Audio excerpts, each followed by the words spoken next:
السلام عليكم، ازي حضراتكم؟ عاملين ايه؟ فيديو جديد من فيديوهاتنا ازاي تشطب شقتك. نقطة مهمة واحنا شغالين في الشقة، خاصة لو الشقة لسه الواحد مستلمها شقة جديدة نص تشطيب والأرض على الخرسانة.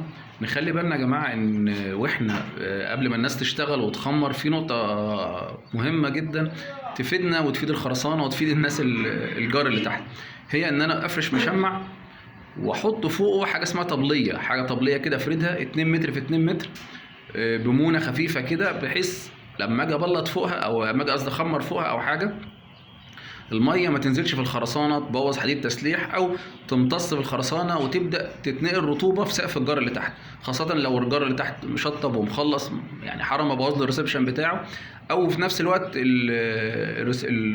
البلاطه بتاعت الخرسانه بتاعت الريسبشن والاوض بنسبه كبيره طبعا ما بتبقاش معزوله، والحمامات بس هي اللي بتتعزل، او الحمام والمطبخ ماكسيموم هو اللي بيتعزل، فبالتالي تسريب الميه بيكون وارد انه يتسرب وتوصل لحديد تسليح تصديه، او الميه تنزل وتوصل للجار تحت تبوظ له السقف بتاعه. فنخلي بالنا، حاجه خفيفه كده ممكن يعني لا ضرر ولا ضرر.